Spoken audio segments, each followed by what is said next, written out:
Donc ce que je vous propose, c'est de refaire la visite de Biville donc, des 7e siècle en vue donc, de la reformation de la forêt de Bleu. Pour cela, on va partir de Menneville et on va faire une espèce de grand cercle dans la forêt de Bleu pour revenir à Menneville. En fait, c'est plutôt un 8.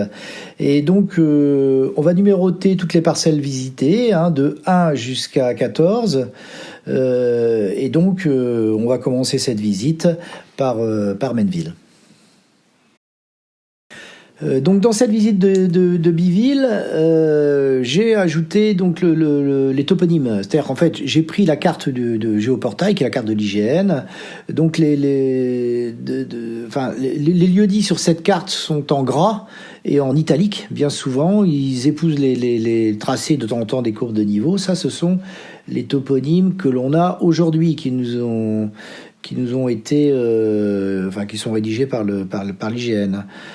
Sur cette carte, j'ai rajouté les toponymes du 17e, 18e et 19e qui sont en bleu. Et enfin, vous avez en noir les toponymes du temps de Monsieur Biville, donc les toponymes qu'il a utilisés pour sa visite.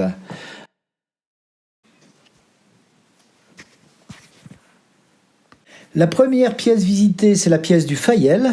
Donc la vallée du Fayel, Fayel étymologiquement, c'est le hêtre. Donc ça, elle porte. On voit très bien que donc c'était une forêt déjà à l'époque essentiellement de hêtres et de chênes, mais de hêtres aussi. Donc pièce du Fayel.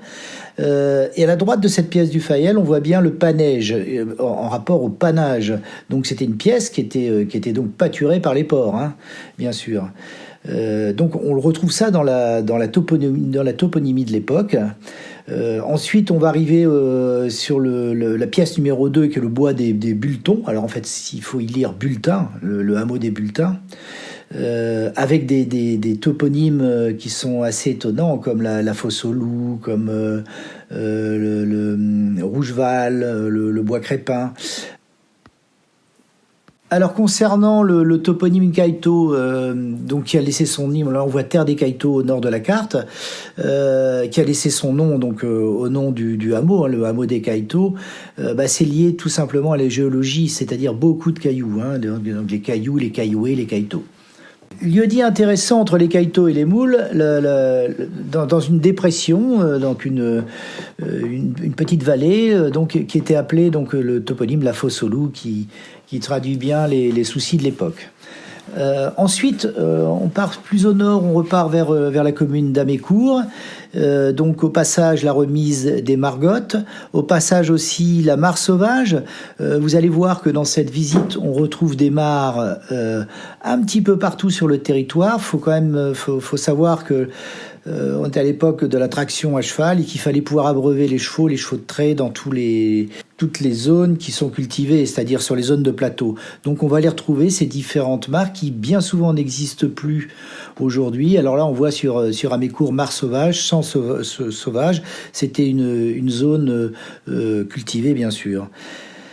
Donc après, quand on part vers le nord, on voit la parcelle numéro 4, le bois d'Amécourt, le toponyme Ville de Bleu qui existe encore aujourd'hui, c'est le bois des 7 villes, donc dans ma commune, et le toponyme Cimetière aux chevaux qui est assez étonnant. En fait, on n'y enterrait pas de chevaux, c'est tout simplement que c'était des terres extrêmement difficiles à cultiver, et que c'était un cimetière c'était tellement dur pour le cheval qu'on disait c'est vraiment un cimetière pour les chevaux.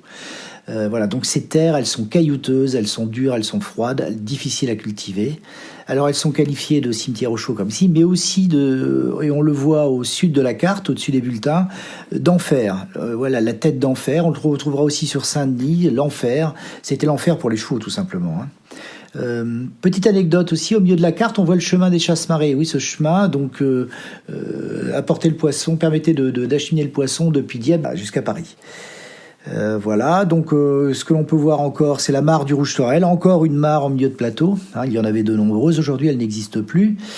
La famille Torel, oui, c'était un vavasseur, un seigneur donc du XIIe siècle, très très vieux nom, très très vieux toponyme.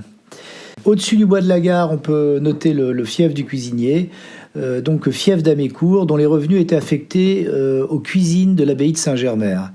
Dans ce fief du cuisinier, il y avait des terres, et il y avait aussi un moulin, qui est le moulin de Gueulancourt, qui fournissait donc de l'huile et qui traitait aussi la bure monastique par le biais de moulin à drap, donc aussi. Et donc ce moulin et ces terres étaient affectés aux cuisines de l'abbaye de Saint-Germain. C'est une anecdote assez croustillante. On arrive au bois des Renardières, donc la 5e pièce visitée, avec des toponymes qui traduisent l'implantation de cette forêt, comme les laris.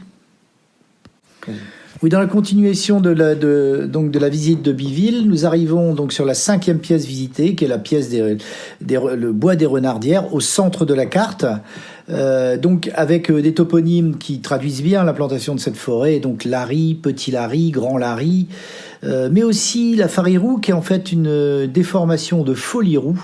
La folie, c'était donc des lieux plantés d'arbres, et non pas rien à voir avec la folie. C'est donc aussi un toponyme qui traduit donc le boisement de ces zones.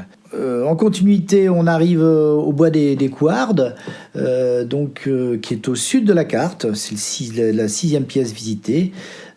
Donc les Couardes, c'est un ancien hameau, probablement un hameau qui a hébergé des charbonniers, des défricheurs, des bûcherons, donc qui était situé, on va dire, dans la vallée, au pied de la forêt de Bleu, donc dans le bois des Couardes. Toujours en suivant donc cette visite de Biville, en partant toujours du hameau des Couardes, donc du lieu-dit les Couardes, qui est au nord, à l'extrême nord de la carte, on trouve juste en dessous, à l'ouest, la tête au prêtre. Alors, ce qui s'écrivait Test, T-E-S-T, mais bon, c'est tête, tête au prêtre. Ce lieu-dit, écoute, je pense pouvoir le rapprocher de la découverte qu'ils ont fait sur les coteaux des Couardes de deux sarcophages mérovingiens dont parle donc l'abbé Le Beurrier dans sa monographie de la commune. Donc ces deux sarcophages ont dû être un peu énigmatiques pour les habitants. Et ce toponyme est empreint un peu d'une espèce de mysticité. La tête, donc cette pièce est située à la tête des sarcophages, c'est-à-dire la tête au prêtre. Voilà. Ensuite, on peut voir donc toujours à l'ouest le Vau Libère, rien à voir avec le Vau. En fait, c'est une déformation, mais à l'origine, c'est Val Libère, donc le vallon de Libère. Donc c'est une zone cultivée qui faisait partie de la réserve foncière, de la réserve seigneuriale d'Amécourt. Ensuite, en revenant vers le centre de la carte, donc on trouve le lit La Côte, avec une drôle d'orthographe, mais bon, qui traduit bien donc la pente. La Sablonnière traduit un petit peu la diversité géologique du secteur. Et le domaine de Guerquessal en fond de vallée. Donc nous continuons la visite de Biville, donc par le bois de Sérifontaine et le château Saussard, donc tout à fait au nord de la carte, et nous arrivons donc dans le bois de Tierceville. Toujours les toponymes qui traduisent soit la forêt, donc comme le toponyme Les Landes, bois de la Marjonnée, ou alors la géologie, comme le caillou des Puchots, caillou, donc une terre en argile à silex avec beaucoup de silex et beaucoup de cailloux, donc, et argile, donc argilière de la Perrière. Vous voyez, tous ces toponymes traduisent la géologie de la forêt de Bleu. Les remises, donc là on la remise à Nangeau, mais on en a passé d'autres tout à l'heure, donc beaucoup de remises, beaucoup de garennes. Aussi l'hydrologie, la fontaine des terres, c'est un lieu de source. D'ailleurs, ce bois de la Marjonnée est complètement une espèce de grosse éponge, très très humide, qui serait impossible à cultiver. Et il y a toujours eu donc le bois et la forêt de Bleu. On voit qu'à cet endroit-là, la forêt de Bleu est assez épaisse. Les Caillouets au sud de la carte, donc encore un toponyme traduisant les cailloux, l'argile à silex. La côte rouge aussi, la couleur de cette côte, c'est aussi l'argile. La côte rouge tout au sud, en dessous des Caillouets. Ça traduit aussi l'argile, donc sur l'argile de la terre qui colore la terre en rouge. Donc Vallée Talbot, qui est un ancien nom, c'est un toponyme qui existe aussi aujourd'hui.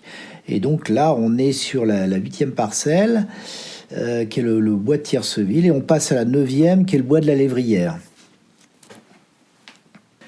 Après Tierceville, la visite de Biville nous emmène à Saint-Denis-le-Fermant, toujours dans la forêt de Bleu, avec la 9e pièce visitée que j'ai appelée le bois de la Lévrière. Bois de la Lévrière, avec la vallée Gosselin, qui est encore, c'est le même toponyme aujourd'hui, qui est la vallée qui joint donc Hébécourt à Saint-Denis-le-Fermant, et tous les petits toponymes, donc toujours qui traduisent la géologie, la marnière des Landes, donc l'argilière, j'en ai parlé tout à l'heure, le caillou des marais, donc ça c'est sur Saint-Denis, donc au sud de la carte. Donc toujours les mares, la mare Imbourg à l'ouest, qui est un lieu-dit donc entre Saint-Denis et Heudicourt. Aussi les lieux-dits qui traduisent la présence de la forêt, les bouleaux de Launay. Et Launay, au passage, les merisiers de Launay, ce sont des aulnes, donc c'est un bois de vallée. Aussi l'activité humaine se traduit par le four à chaud. Donc on voit donc le four à chaud au sud de la carte, juste au-dessus de Saint-Denis-le-Fermant. Enfin, il y en a dans toutes les communes, des fours à chaud. On a aussi le toponyme Planche. Planche, c'est en fait un pont, une passerelle. Voilà, une passerelle. Donc la Planche Blin à Saint-Denis, mais on en a ailleurs. Il y en a aussi à Mécourt, à Hébécourt. C'était des ponts rudimentaires. Ensuite, toujours en suivant, donc après le bois de la Lévrière, et donc là on remonte depuis Hébécourt on va revenir vers Menneville, avec toujours les toponymes mares, donc comme la mare à Hébécourt, mais aussi les toponymes qui traduisent la présence de la forêt de Bleu, le bois de l'Abie, par Abie il faut entendre abbé, la lande Sorée, donc le paysage de lande, donc ce sont des forêts abruties. Une petite anecdote, c'est le vieil vivier. Et en fait, le vieil vivier, il y avait la présence d'un vivier certainement lié à Menneville, qui est au nord de la carte, près du moulin de la Bonde. Encore des toponymes de l'eau, la mare au pré, donc dans le fond d'Hébécourt, au sud de la carte. Mais aussi le champ des Naux, donc qui est au nord, qui est plutôt vers Menneville. Le champ des Naux, les Naux, ce sont des nous. Les nous, c'est quoi ? C'est une espèce de petit vallon enherbé. Donc voilà, le champ des Naux. Vous voyez que sur les toponymes peuvent beaucoup évoluer. Je vois le toponyme du Godban à Menneville, qui est au nord-ouest de la carte. Il a été orthographié GAUD comme GOD, comme GOBREN, Gobran. Donc au fur et à mesure du temps, les toponymes sont un petit peu malmenés. Bon, numéro 10, le bois des monts, qui nous ramène vers Menneville. Et donc toujours les toponymes, donc les mêmes toponymes qui rappellent soit la culture, comme les arpents, comme la saule du gros poirier, qui est plutôt vers le timbre. Donc tous ces toponymes nous rappellent que le plateau est cultivé. Mais on a aussi les toponymes qui nous rappellent la forêt de Bleu, comme le bois de la vallée Ollier, mais aussi l'épine des Loges, donc l'épine feularde. L'épine, je vous rappelle que c'est un toponyme qui traduit donc la nature du bois, qui est plutôt en nature d'épine, c'est-à-dire de prunelier, l'épine noire ou de bépine aussi. On traverse les pâtures de Feularde, du domaine de Feularde, qui a gardé le même nom aujourd'hui, pour arriver vers la parcelle numéro 12, qui s'appelle l'épine Feularde, avec le bois au timbre. Oui, donc, et du bois de l'épine Feularde, on passe au bois de la vallée Ollier. Vallée Ollier, alors que c'est donc c'est le vieux toponyme que j'ai retrouvé et c'est devenu aujourd'hui la vallée aux lièvres. Avec toujours pareil, un four à chaud à côté. Donc, juste un petit toponyme au passage, la vente des champs, qui est encore le même toponyme aujourd'hui, qui traduit l'exploitation forestière de cette forêt de bleu. Hein. Donc, des ventes, c'était les coupes, avec aussi le buisson de Hincrotte, qui est aujourd'hui le bois des sapins. Hein. Buisson, c'est en vieux français, c'était la forêt. Hein. Pour finir cette visite de Biville. Nous arrivons donc près de Dicourt à une parcelle, la parcelle 14, qui est une lisière de bois. Alors par lisière, il faut entendre un bois assez étroit en fait. Hein. C'est pas la même signification que lisière de forêt que l'on connaît aujourd'hui. Donc il y a cette lisière de bois donc sur Édicourt et la suivante sera aussi sur Saint-Denis sera aussi dénommée lisière de Saint-Ostrobert par rapport à la chapelle. Donc sur cette lisière de bois, ce que l'on peut dire, toujours pareil, les Garennes, la Garenne des Trépanies, le Clos du Bois, la Villeneuve. Alors petit détail, la Villeneuve, c'est certainement des hameaux qui ont eu une concession sur la forêt et qui ont eu donc obtenu des libéralités et bien souvent on le retrouve dans ces toponymes Villeneuve. Ensuite, toujours pareil, les toponymes traduisant la géologie du secteur, hein, comme le Mont-Rouge, toujours rapport à l'argile. On est sur un territoire d'argile-à-silex, je vous le rappelle. Les Garennes, la Garenne des Charbonniers. Alors, des Charbonniers, oui, ça traduit aussi les droits qu'avaient les habitants sur la forêt. Et donc, tous ces métiers, que ce soit charbonnier, que ce soit sabotier, que ce soit bûcheron, avaient des droits sur cette forêt. Ils étaient souvent implantés dans des loges, des cabanes, en lisière de cette forêt. Toujours la même chose, on retrouve des toponymes en mare, la mare de la Folie, la mare aux Trancheux, qui se situe au sud de la carte.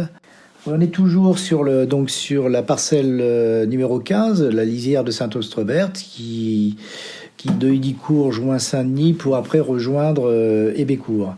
Et on voit un peu au nord de la carte, le toponyme l'Enfer, qui est toujours ce même toponyme qui traduit donc la difficulté de culture. On est sur une bordure de plateau, donc beaucoup de silex. Et d'ailleurs, juste au-dessus de ce toponyme Enfer, on voit le Caillou. C'est pareil, ça traduit donc la difficulté de cultiver ces terres. Toujours la même chose. À l'extrême sud de la carte, sous de Saint-Denis-le-Fermont, on voit un toponyme, les Câbles. Alors les câbles, il faut entendre ça selon le chable, chablis. Donc en fait, ce sont c'était parcelles de bois qui avaient subi soit les affres de la tempête, soit qui avaient été couchées par des coupes. Donc le câble, il faut entendre ça comme chablis. Donc c'est suite au toponyme qu'on a au sud de la carte. Alors, sous Saint-Denis-le-Fermont, le lieu-dit, en allant vers Saint-Ostrobert, on a un lieu-dit qui s'appelle la Croix-Bleue. Et la Croix-Bleue, c'est typiquement un des restes toponymiques de la forêt de bleu. Hein. Donc, on a cet adjectif bleu qui est repris sur différents secteurs, et notamment ici, donc dans ce toponyme Croix-Bleue. Alors, notre commissaire du roi à Biville termine sa visite. Alors là, il a fait ça sur 3 ou 4 jours. Hein. Avec la parcelle numéro 16, les pâtures de Sancourt. C'est un morceau de bois qui est entouré des terres cultivables de Sancourt. Hein, avec toujours pareil, on retrouve toujours un peu les mêmes toponymes. Hein. Le four à chaud autour, donc la marnière. Les terres seigneuriales, terres des monts.